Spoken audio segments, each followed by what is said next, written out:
The idea originally was to do this in December, no, November, yeah, and then of course that didn't work out. So we're doing it now. So what I thought I'd do is I picked two songs for each different sound that the organ tries to mimic.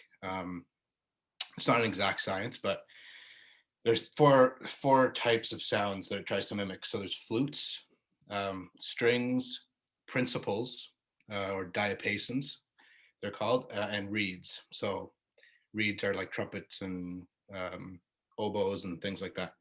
Um, so the different sounds are achieved by using different types of pipes. So size, shape, material, all that kind of stuff. And they're usually made of metal or wood, the pipes. And there's two main types. There's flue pipes, FLUE, not flute, flue, and reed pipes. So same idea as a flute or recorder. The flue pipes are just metal pipes with there's no interference. It's just air going through a pipe. That's all it is. But the reeds are a little more complicated. Basically, the wind is directed towards a curved piece of brass, which is called the reed. And higher velocity air flows underneath the reed, which causes it to pull shut against a surface called the shallot. Shallot, same as like the vegetable. So and the reeds are like what you'd find in an orchestra: trumpets, oboes, clarinets. So we have those on the organ, and that's what they're called. They're not real oboes and clarinets, obviously. It's just what we call them, because that's what they're trying to mimic, the sound. So that's kind of an overview. It's very complicated, the inner workings of a pipe organ. People have to apprentice for years and years and years to really understand it and be able to just to tune an organ is like way beyond me. I have no idea. A lot of organists can play, but they don't know how it works inside at all. So they should have courses like that in university for organ students, like to learn, but they don't. So, but anyways, so I picked two pieces for each of these sounds. And then maybe in the middle, I'll talk about the refurbishment just for a little break. I'll do that. So the first two pieces are showcasing the flutes of the organ. So the flutes, like I said, are just straight pipes with no interference, just air going right through the pipe. And usually these pipes have a wider mouth on them to get, I don't know why that makes them sound like a flute, but it does. So the first piece we're going to hear is called voluntary. And a voluntary is just another word for a piece to be played during a church service. And this piece is by Maurice Green, and he was an English organist who lived from 1696 to 1755. So he's a real old guy. And he was a choir boy at St. Paul's Cathedral in London. So that's a pretty big place. I'd like to go there one day soon. He then became the organist there. He kind of succeeded the guy who was there before him. And then he became a professor at Cambridge University. And so he was an organist and choir director, all that stuff. And so, voluntary is an organ solo played before, during, or after a church service. And that's probably, why he wrote it, to play it at a service. Not too much originality, I don't think, just he needed something to play. And this is what came of it. And then after that, there's a pastoral, again, showing the flutes of the organ, by Samuel Wesley. And he lived a bit later on. He was born in 1766, 1837. He's part of the Wesley family. They were all organists and choir directors. And his uncle, John Wesley, was the founder of the Methodist Church. And so there's actually a story that the composer converted to Roman Catholicism, and his uncle was very angry with him for that. So it's kind of funny. So we've got those two pieces, the voluntary. There's actually a little fugue attached to this voluntary, about it's like 1 page long. And we'll talk more about fugues later on. So yeah, maybe Lisa can go ahead and play these two pieces, the voluntary and the pastoral. Okay, so I'll just remind everyone, we're all muted, which is good. And if you can turn off your video, and I will share the screen for both of those pieces.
right. So you can take your videos off, and huge clap for Ian. Thanks. Thank you. So those are pretty English sounding, very English sounding.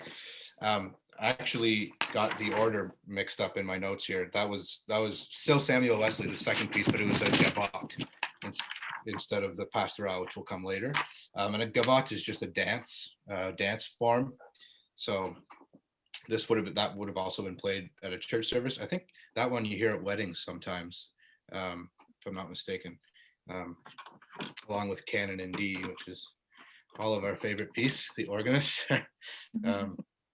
We wish that piece would go away sometimes. But anyways, so next up, we're going to hear the strings of the organ. So don't think it's gonna sound like an orchestral string. It's more just to describe the warmth and the I can't think of another word, but they're just lush string sounds. And this third piece is called Elegie, and it's a French piece by Louis Vierne. And I'll talk about him a bit later because the last piece I'm going to play is by him. I'll tell you some stories about him, but he was a French Parisian organist who played at Notre Dame in Paris from 1900 to 1937. And I'll tell you now, he was blind, completely blind from cataracts when I think he was like very young. He had congenital cataracts, and they sent him to Switzerland for surgery, and it was botched, I think. And so he lost fully his sight. And anyway, so he learned to play the organ with no sight, and that to me is just crazy. So all by feel. So that's really neat. So this is his Elegie, and it's from, he wrote a collection called 24 Pieces in Free Style. And I think these were meant for organists in the rural areas of France to be able to play, because they didn't have big organs in the rural areas. They had little harmoniums or whatever. So he wanted to make accessible music for these other people to play. So he wrote these 24 pieces. And they were composed just before World War I in 1913. And he would travel around and play these pieces to raise money for his organ at Notre Dame, which was actually in disrepair for most of the time he was there. Only like a quarter of the instrument was playable. And he couldn't seem to convince the church authorities that it was important to fix it. So he took matters into his own hands and went and raised money himself to try and fix it. So this piece, Elegie, is a French word for like poem or a story, a poem, often serious, and sometimes it's used as a lament for the dead. But this one is in a minor key, but it's got a really nice melody throughout. And then the next one after that is also by Vierne, same from the same set, these 24 pieces. And it's called Berceuse, and that's French for lullaby. And you could fall asleep to it. It's very, strings, quiet, and stuff like that. So, and the one thing that's interesting is the melody comes in the pedals about halfway through, so you can watch for my feet moving around. One thing I will say about the two previous pieces is there's no pedal in those pieces, because at that time in England, pedals weren't really a thing on organs. They did have them, but they were very small, and there was only about an octave, so like C to C, and they were just used sporadically. They weren't, so organists didn't have pedal technique at that time. So there was that's why my feet weren't moving in those last two pieces, because he didn't write a pedal line for it. So up next are the Elegie and Berceuse by Vierne, Louis Vierne, and then I'll stop and talk some more after that. Can I, even though maybe along the way other people will have questions, and that's just fine, but can I just ask one thing? Maybe someone else was thinking this. When you go now for the string sound, is there a certain spot in the that you pull? Like, is there the stops? Yeah, it'll be on my left side. You can't. I don't think you can see the stops. There's 3 strings on the upper keyboard, but I'm playing it on the lower keyboard. Okay. Oh, and I should say too, thank for reminding me about that. The string pipes actually have quite a narrow diameter, the mouth of it. So whatever that does to make it sound more string-like, that's what it does. So yeah, so Vierne, Elegie, and Berceuse. Okay, good. So if everyone wants to put their videos off again.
That's amazing. Holy Thanks. cow. So that's very different than the English stuff. It's like chromatic, it's emotional, it's Hang on. Sorry. that's okay. Ah, I've put us ahead. Just a sec. Okay. There we go. Yeah, and so you can kind of hear the this lush strings. They're actually tuned a little bit off key to make them have that sort of ringing timbre to them. And there's quite a few of them that were out of tune. You could probably hear that. A few notes sounded out, but yeah. So that's French music, organ music. And so I guess I'll talk a little bit now about the restoration or refurbishment. So I guess it all started, we opened up the back of the organ one day, and one of the church wardens was there, and we both looked at it and we thought, ooh, like all the wiring was just like everywhere, and fire hazard, really, like it was bad. It hadn't been worked on since the 70s. The wiring hadn't been touched. So we called up Sylvain Brisson, and he's an organ technician from Embrun, Ontario, and he tunes every organ from here to Kingston and North Bay and east to, well, just as far as Montreal, I think.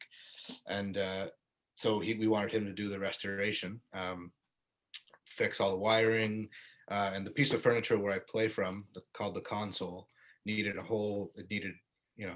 big revamp. Some of the keys weren't working. Some of the stops weren't working. It was in pretty bad shape. So we had somebody donate all of the money to do it.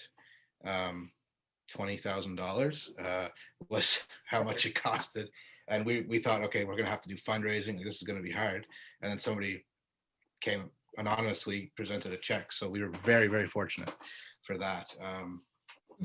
But anyways, so it took about 2 months. He took the console out of the church and brought it to his shop and changed the wood finishing on it. I don't know if you noticed the black finishing, that's all new. All the stop tabs are new, the things that I pull out. So, and he put in all the wiring in the back is new system. And he put in a system where I can choose what stops I want and then preset them on a button, so that if I'm playing bigger stuff, I can go from really loud to really soft really quickly. Before, the organ didn't have that capability. So if I was playing something and one bar it was really loud and the next bar they wanted it quiet, well, I'd have to stop and cancel everything that I had to make it quiet. So now I can do it with the push of a button, and it changes the whole registration of the instrument. Registration is the sounds we use. That's what we call it. So that's a huge asset. And so now I can invite other organists to come and play concerts and stuff like that, because it's not limited anymore to what we can play. And he also put it on a platform that we can move it around. So it was stuck in one spot before. So now we can move it out into the middle of the church for concerts, stuff like that. So really good thing that we had that done. Like I said, the wiring was a fire hazard. And so he brought it back, and it took him like 3 weeks to hook everything back up. He was underneath the floor was ripped up, wiring, he was in the crawl space. We had to have an electrician come in, like, just there was roadblocks everywhere. And all I wanted to do was play, and I was like, oh my God. So, but finally, it's done. And there's still little problems too. A couple of pipes are out of key. So he didn't do anything to change the sound. No, he didn't touch the pipes at all. It was just the other stuff that he changed. So the next big thing is to get the pipes refurbished. It's a 120-year-old organ, so it's starting to, and the leathering around the blower where the pressurized air comes in to go into the pipes, the leather is all original from 1903. It's all original. Wow. And he said it's just starting to crack now. So So he's got to change all that. Once the leather cracks, you don't have an organ because the air is not pressurized anymore and it's leaking. So that's the next thing we have to get done. But for now, it should hold up. The next two pieces are to showcase the principles of the organ. So this is like pure organ tone. It's not trying to mimic a flute or anything like the first organ they made 2,000 years ago. This was the tone you would have heard, just pipes, not trying to mimic anything, just straight organ tone. And so this is what Bach would have been used to in his time. The organs back then would not have been very fancy at all. 2 keyboards, he would have had maybe like 7 or 8 stops. So it wouldn't be like now we have huge organs, like 5 keyboards, and he wouldn't have had that. So his music is there's not many changes in sound, but I mean, he's just a genius. So his music comes across amazing anyways, without having to make changes to the sound. So the first one to showcase that is by Wesley again. We heard one of his pieces before. And this one's called Pastoral, and it's a slow instrumental composition in compound time. So that just means the beats are divided into 2 beats. It's in 6/8. So normally whenever you see an 8 on the bottom of a time signature, it's compound time because we're dividing the beats. I think we talked about that in a session, sight reading, I think we did. Yeah, if I recall correctly. And usually there's a drone in the bass of these pastorals, but there isn't in this one. It's just kind of a quick, short piece, meant to be played in a church service probably. And then after that, we go to Bach, and I'm going to play his Prelude and Fugue in E minor. And this one is called the Little Prelude and Fugue because there's a bigger one in E minor that I haven't learned yet, but I should. It's really hard. So this one's the smaller of the two. And sorry, just where are my notes here? Yeah, so this is the smaller of the two, and a prelude is just a musical form, and it's very like improvisatory. So this probably started out as Bach just messing around on the organ, showing off.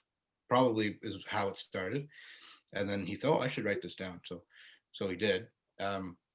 So that's a prelude, and then a fugue is more of a complicated musical form, which is why he's such a genius, because he wrote these fugues that are just like beyond words, and it's hard to wrap your head around it. So basically with a fugue, you have the melody come in, one voice, usually played by the right hand. And a couple bars later, that same melody comes in a fifth lower, sometimes a fourth lower, or sometimes an octave lower, played by the left hand. But then the right hand keeps going with other stuff. And then a couple bars later, the tenor voice comes in, the tenor line, with the same melody, a fifth lower. But don't forget your right hand, those 2 melodies are still going, but the left, you usually play it with these 3 fingers on your left hand down, you're playing the melody again. And then a couple bars later, it comes in again in your feet in the pedal, probably a fifth below as well. So, but everything else is still going, right? So it gets crazy. And then sometimes if he was feeling ambitious, he would have a 6th voice come in or a 5th voice come in, and you'd play it with your other foot, play the other melody with your other foot. So it's wild. And that's why he was a genius, because he made it all work. And there's lots of rules around fugue. Like you can't just write a melody and then add another one in. There's a lot of rules around it. So that's why he's known as the master composer. Well, I guess what else can I say about Bach? He was born in 1685, died in 1750. He had 20 kids, but I think 12 of them only survived into adulthood, which is, for then, that's still pretty good. He was married twice, and there's a story, him and his wife and their kids, I guess 12 of them at that point, lived in he worked at a choir school in Leipzig, Germany, and or maybe that was before. Leipzig was the end of his life. I get it all confused.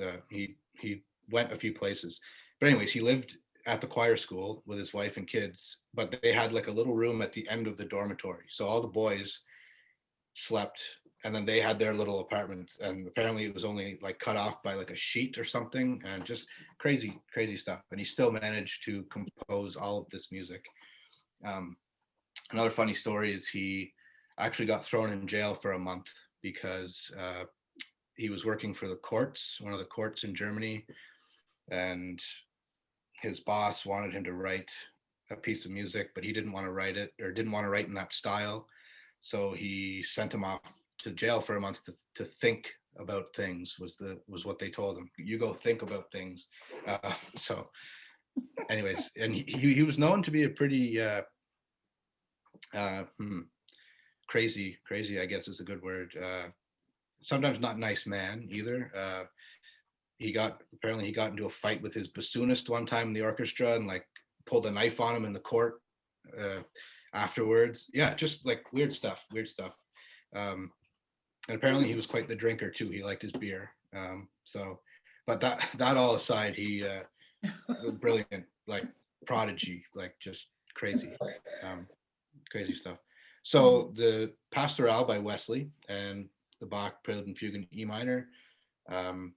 So I guess we'll start with the Pastoral.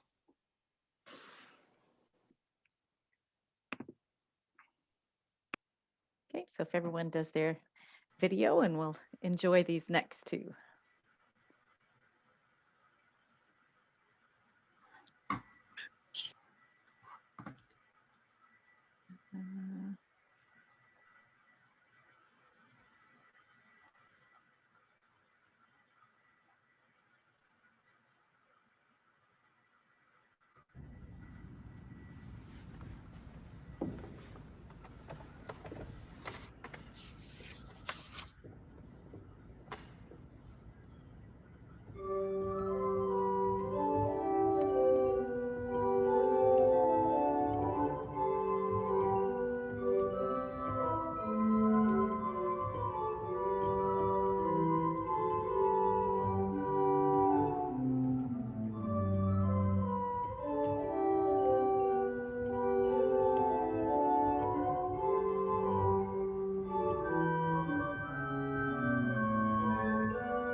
Unbelievable. Wow, that was amazing. Thank you. Thanks. Gosh, between feet and hands and I Yeah. know. tops. Oh my goodness. So that one, yeah, I learned that before university with my teacher and at the cathedral in Ottawa, the Catholic cathedral, and that book, I was very, very tempted to throw that book off the balcony. Just, oh my God, the frustration! Like, just everything has to be so meticulous. Yeah. Anyways, so, but it's a fun one to play. It's one I keep coming back to. So, yeah. Fantastic. So. Awesome. you. And just before you go to your next two, because we've got two more left, just keep some questions. If you have any questions, we'll Mhm. have time, I think. Hey, Ian, maybe we'll do it Yeah. after the very last one. And if you Sure. have a question, you can wave me down, and because it's very interesting. It's yeah. And one cool thing about the Bach that I'll mention is the ending. It's in a minor key, the whole thing. But then this is something that Bach kind of, I don't think he created it, but he used it a lot, is where if something's in a minor key the whole way through, and then the last chord, you make it major. It's called a tierce de Picardie, and he did that all the time. So you notice the last chord was on a happier note. So he used to do that all the time, which is kind of neat. Okay, so we'll move on now to, I think I'll talk about these two separately because they're a bit longer. So next one is by Dietrich Buxtehude. Okay, Buxtehude. Try to wrap your head around that. Buxtehude. So, and he was from the north of Germany, and he was in the generation right before Bach. So he kind of paved the way for, like, without him, we might not have had a Bach. We might not have had any of those guys, because he sort of paved the way with the form that they were writing in. And Bach actually famously took a leave from his job in Carleton, I think it was, in Germany, to go see this guy.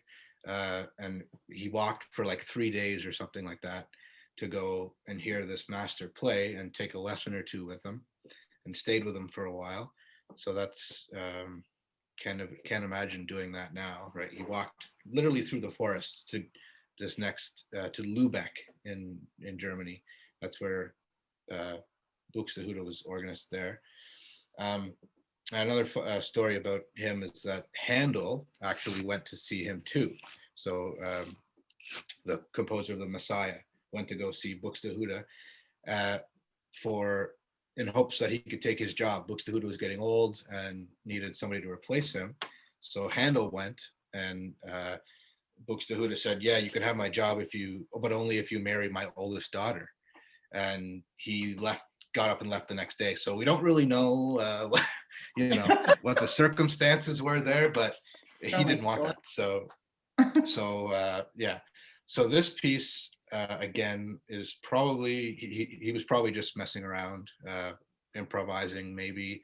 The beginning is a prelude, just like the Bach, and it's very lots happening in it. And then we have a fugue, so same idea, like I said, melody coming in after it's been stated. And then this one has a chaconne attached to it, and a chaconne is it's just a word. Well, it's a form. It's a form of music, and basically, there's a pedal motif or melody that goes throughout the entire piece, so it never stops. That pedal melody never stops, and then he develops things above the pedal line with the hands. So you'll hear that one. It opens up at the beginning with just the pedals, then you'll hear that same thing go all the way through, with different things happening in the hands. And so this one, is meant to show the reeds of the organ. So at the very end, the trumpet, I pull the trumpet stop out, and so you'll definitely be able to tell that it's a bit louder and trumpety like. Few notes are out of tune with the trumpet, but just bear with me on that. We'll get through it. So the Buxtehude Prelude, Fugue, and Chaconne in C major. So everyone's video.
Wow, wow, wow, wow, wow. Well, you were doing that so hard, your shoelace came undone. I know. What did Thank she you. say? And that's unbelievable. 3 hands, 2 feet, flying like Yeah. unreal. He's That's dancing. so that's a Gorgeous. fun one. We call that one a party piece. So Oh my that's, God. Yeah, If it you want sounded people to- really nice and upbeat. Yeah. Oh, yeah, we have that's- yeah. we Yeah. have the best view. This is just wonderful for an organ concert because you see the organist usually from behind, and you hear it, but you don't see it. I've seen some concerts where they put it up on screen, Yeah. but this is just fantastic. So anyway, continue on, Ian. That's awesome. So Mhm. we've Awesome. covered England, France, and Germany, and so now we're going to go back to France, back to Louis Vierne, who was at the cathedral in Paris, Notre Dame, for 37 years, and famously he died while playing a concert there.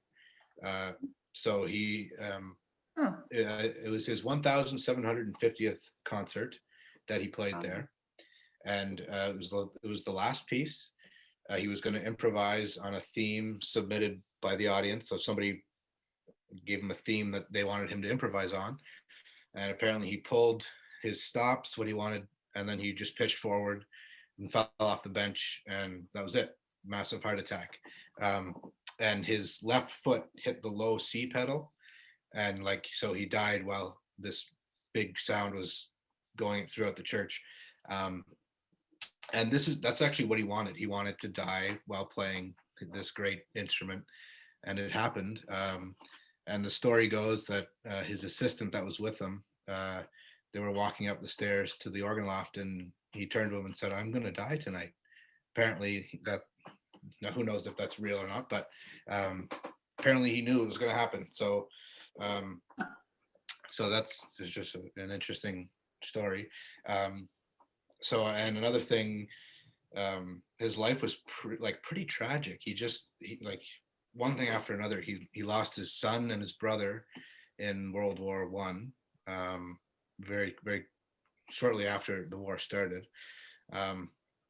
There's also another story. I don't know. It's hearsay.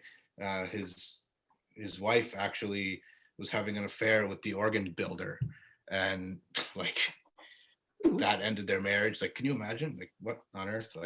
Anyways, so that's a little bit about the guy and his life, and what he had to deal with, and being blind, right? And he insisted on walking around Paris on his own, unaided, which led to a few accidents, I think, falls and stuff like that. But yet he still was one of the best organists and composers. He also wrote music for orchestra, choir, not just organ. So he had a big compositional output. So this piece, this is the last piece in this set of 24 pieces. And he took the theme from, there's a chapel in Longpont, France, which is just northwest of Paris.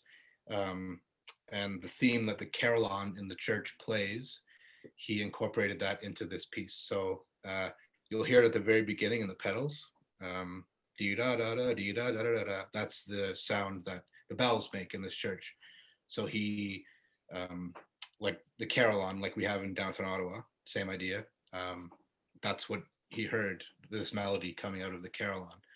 And so he turned it into a piece, and he develops it all the way throughout. So yeah, so hope you enjoy it. It's called Carillon, and it's based on the theme of this chapel's bells.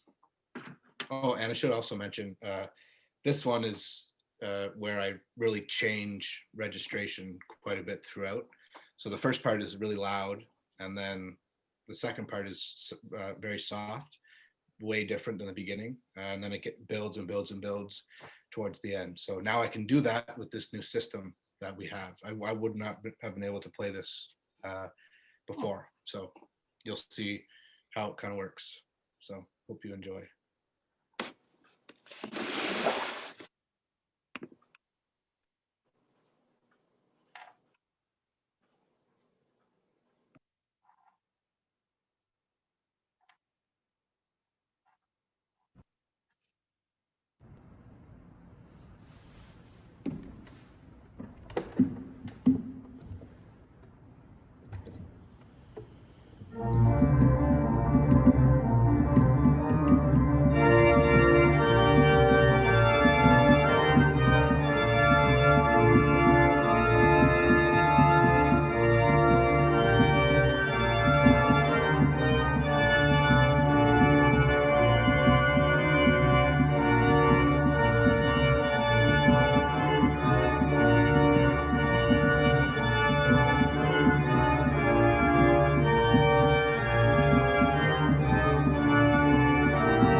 Fantastic.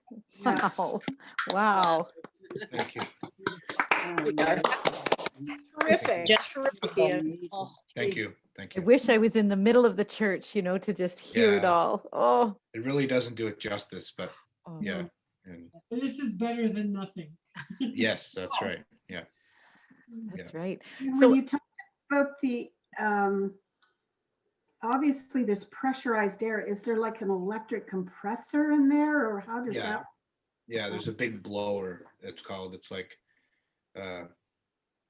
it's huge, and it just sucks in all the air and pressurizes it, and then Yeah. sends it to whatever pipe Yeah, I choose amazing. on the so Wow. it's all done electrically underneath the floor somehow. I don't know, but That Just- was amazing. Just wave if you have a question. Yvonne? You have to unmute yourself before you ask. So be ready if you have a question. What are your feet pump like? Is that a pump?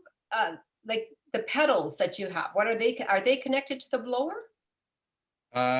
yeah, sort of. So the pedals are just a keyboard for my feet. That's basically No, what they no. are. The Oh, those pedals. Yeah. Good question. Yeah.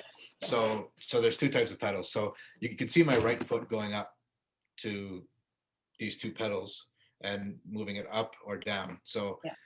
there are a number of stops that are in a box inside the pipe chamber, and those boxes have blinds or like Venetian blinds on them. And so when I open up the pedal, the blinds open up so that the sound is louder. And then when I close it, the blinds close so that the sound is enclosed in a box. So it's like the early version of volume control, right? So it's, so that's what it does. I don't know how you keep it all straight. I don't even I know. don't what you either. think. It just happens. Yeah. So That's amazing. good question. Yeah. Maureen? I was wondering about the musical score itself. How many lines are you reading at the same time? 3. If you're playing both hands and both feet, So 3 lines. 3 lines. Okay. One for my right hand, left hand, and then feet. Yeah. So Nancy? Oh, try one Oh, more you're time. on mute. Actually, you were unmuted and then you muted again. Yeah. There you go. Okay. Okay now? Yes. Yeah. Ian, the registration you spoke of, is it now computerized? Is that why it's easier now for you not to have to manipulate the stops and have yeah. that? So he is- put that system in. he put a computer in the organ. Pretty much. Yeah. So I can preset stuff without, Now That's having to phenomenal. do it Phenomenal. without having to do it by hand. Yeah. Yeah. Wow. So In the score as well, are all is anything left up to you as a performer, or is it all within the score? most of the time, the notes are all there, like what you're supposed to play. But for registration and stuff, that's up to the composer. Like Bach didn't write any registrations in at all. So it's all mostly because he didn't have much to work with. It was all played on one sort of sound. But once you get into like the last one I played there, Vierne has it marked what he wants where he wants it. So that's helpful. Other composers don't bother, and they just put forte or piano, and then it's up to you to decide. But Vierne was actually very specific about what he wanted. So, and if you're lucky, the organ has everything he wants, but a lot of the time it doesn't, because he was composing on the Notre Dame de Paris organ, and we don't have those everywhere. So, but yeah. Exactly. Miles? So we don't multitask, we serial task. So I'm questioning like how your brain must be going from your feet to your hands to your feet to your hands. Yeah, sort of. It's really like it just sort of Okay. happens. Like you tend to try not to think about what your feet are doing because you have to read the music and stuff. So a lot of the stuff we learn in university is how to play the pedals without looking, like feeling around, and it's all practice. That's really what it is. It's just practice. I know I've asked you that before. I'm amazed that that was fabulous. Really was. Thank you. Thank you. Yeah. Appreciate that. Oh, yeah. Any other questions for Ian? Oh, Ken. Do you have special shoes made, or are there? Yes, organ yes, players good question. do? Yeah. Yeah, so these, they're a company called Organ Master Shoes, and I think they're in Boston or something. And pretty much, most organists use them. Makes it much easier to play in. They have like not rubber, a thin sole, so that you can feel around, and then they have a heel on the back, so you can do heel toe. Yeah, we saw. Yeah, so that makes it much easier,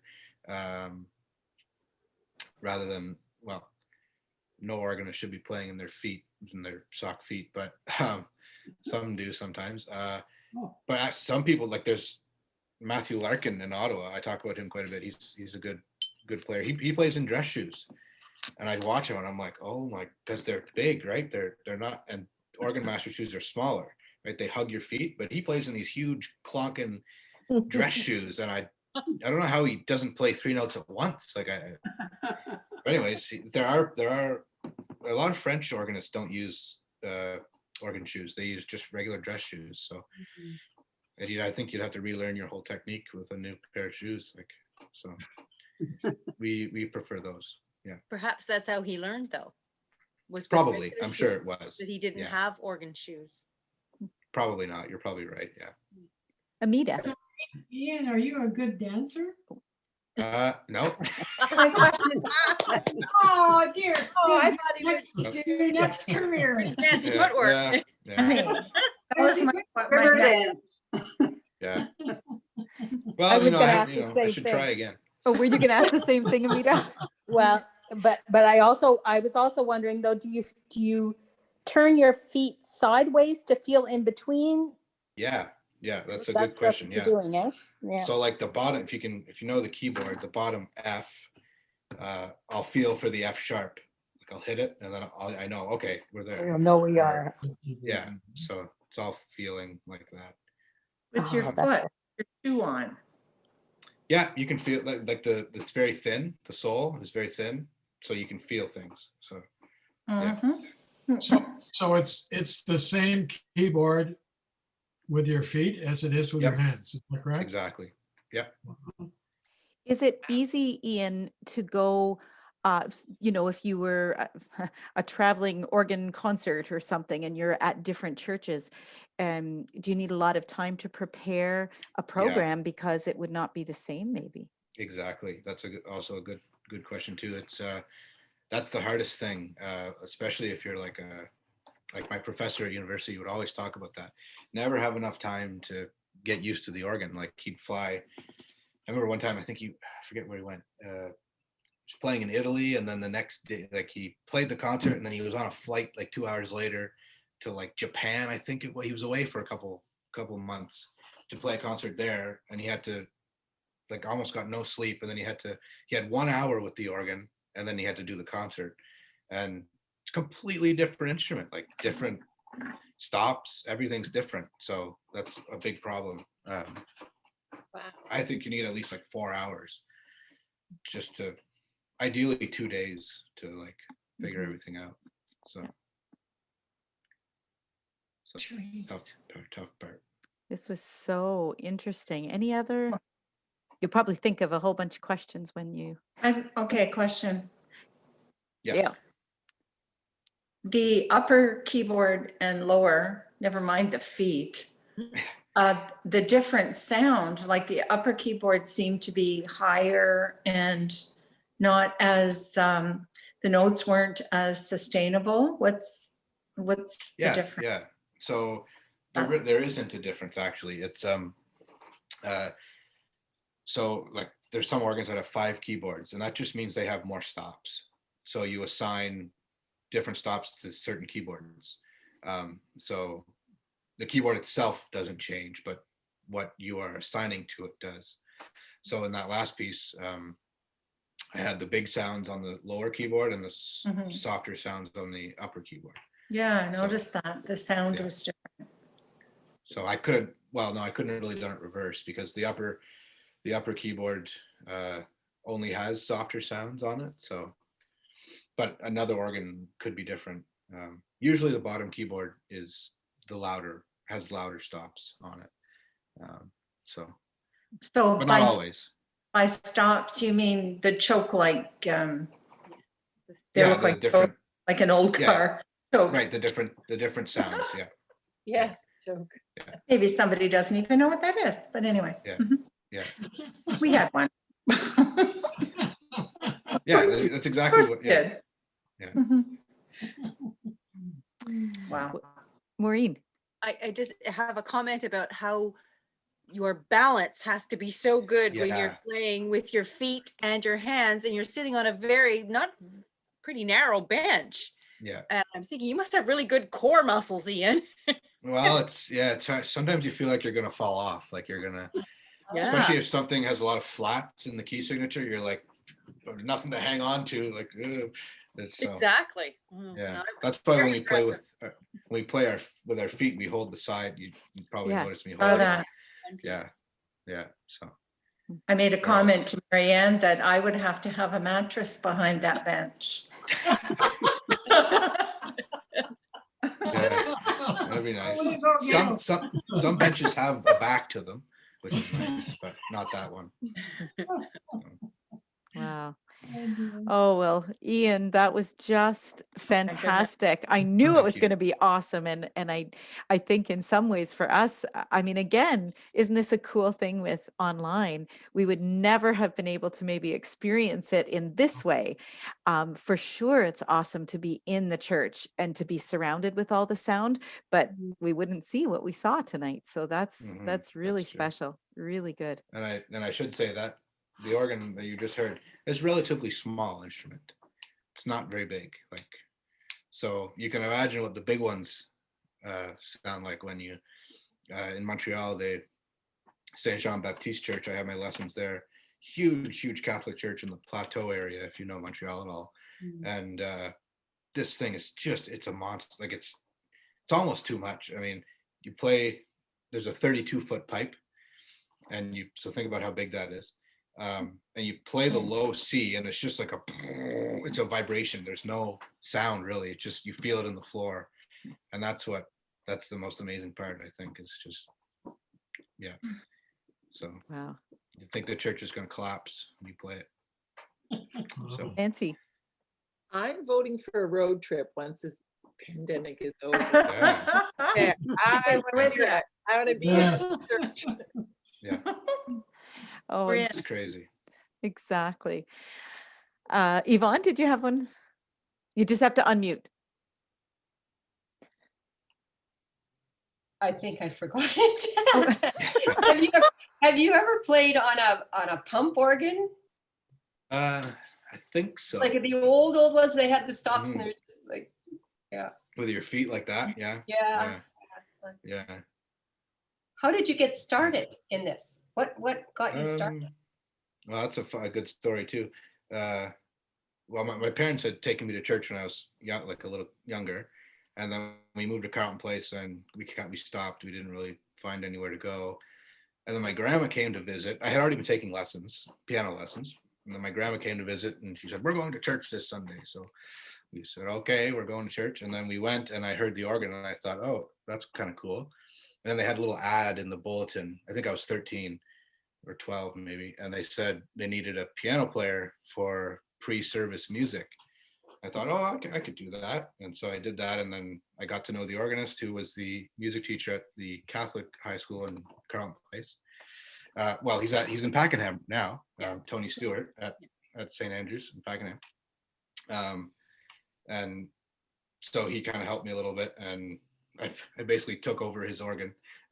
They gave me a key to the church, and I could go practice whenever I wanted. So Oh, nice. I was hooked after that. So yeah. It shows. Mhm. Yes, because you have to go somewhere to practice because Yeah. I that's mean, the even thing. though you have piano skills and you take piano lessons, it's different with the. Oh, it's very different. Yeah, I remember Yeah. our scheduling meeting in university for all our practice times. Professor invited all of us, 20 of us, to his house to sit down and get the schedule made up, because there was 3 churches we could practice in and 4 practice rooms, plus all of our own classes. So we all had to, and the rule was no wine until the schedule was made, and then we broke into the wine after that. Yeah. Well deserved. Yeah. I remember my question. The organ has such, when you're in a big cathedral or something, the organ has such a reverberation. That's why so many organ pieces are very slow and stately. Is it so that you can Yeah. get the sound, because the sound echoes? Yeah, like St. Paul's, London. I think it's like 7 seconds of reverberation, like something crazy like that. So if you're at the front of the church or the back, no, the organ's at the front. So if you were at the back and you play a note, it would you would hear it like 7 seconds after. Like it's just crazy. Yeah. We start So, singing a hymn 7 seconds later. right. That's yeah. So it's a bit of a problem. Yeah, but they make it work. It's like Zoom. Yeah. Yeah. And as a soloist, with at a church, singing with an organ is very, very different than a piano, and used to take a lot of skill because I found it tricky because you can't listen; you have to count and Yeah. really set a tempo and count. And if you listen, you're doomed. So which did you prefer? Lisa or me? Oh, me or Ian? Yeah, Lisa. Oh, again, I think it went with what music we were doing. So you can't beat a big stately hymn on organ for sure. No. But it is easier to sing with piano. But I did like the organ. Yeah.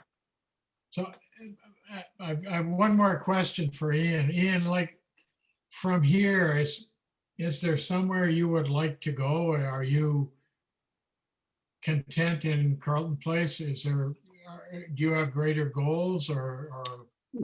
Well, originally I thought I'd wanted to be a, concert organist traveling around, and then I got to Montreal and I started, being in that life, and I thought, well, I don't know if that's actually for me, really. I loved going to school at McGill and everything, but it took going there to realize that, okay, maybe I don't want to be a traveling, like I want to start a family and stuff. And my professor looked me dead in the eye and he said, it doesn't really work from personal experience. He had 3 kids and he never saw them hardly because he was always on the road. And so, I mean, that's not why I didn't go ahead with it, but I'm more content. Just my goal is to be a high school music teacher.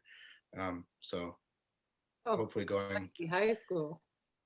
Yeah. Good, So lucky us. Yeah. yeah. So and then do this stuff on the side, like so yeah. Well, we are so lucky to have We're you. Well, blessed, yeah. Yeah. Yeah. So Yay for us. Yay for Ian. yeah. Woohoo. Well, thank you again, Ian, for just like a terrific you. night. And it was a fantastic concert. Lots. We'd stand if we, if you We could can't. see us all do a standing ovation. But So thank You you. can see my kilt. Oh, no, we don't want to do that. Spare us. Okay, so next week you're going to get the next newsletter. It is so hard to believe that it's February. So next week is yet another month. We're moving right along, and you're just going to be thrilled. I think you already heard a little snippet of the new song, and that's what we're going to be doing a lot of in February, and got some good plans for that. So you will even be getting a copy of the piece, like, so that of course, we need to work together. So you have to have a printed off copy. So that's coming. But so enjoy and wait for the newsletter, and encourage everybody to come out if they want to learn this song along with us. So just keep emailing and encouraging. Jackie. I just wanted to mention, I recently heard about a new platform that, we all know with singing and, trying to do this on Zoom, there's that delay. And there's a new platform coming out that doesn't have that delay anymore. Have you heard about it? I've heard many tossed around, but I have not. No. There's apparently 2 musicians here in Ottawa, and one of them did create a new platform. So I just thought I'd sort of plant the seed and see if you would do some research to see if that's available. Because it would be great to be doing our choir thing and still hearing each other, right? Oh, for sure it would be.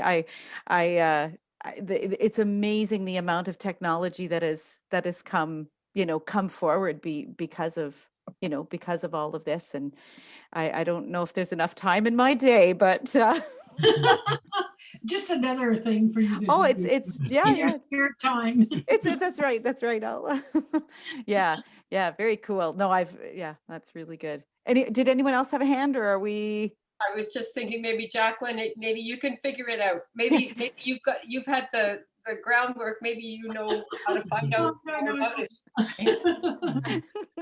But I just thought I'd throw it out there. Yeah. Oh, excellent. So Okay. anyone that makes a suggestion has to do it.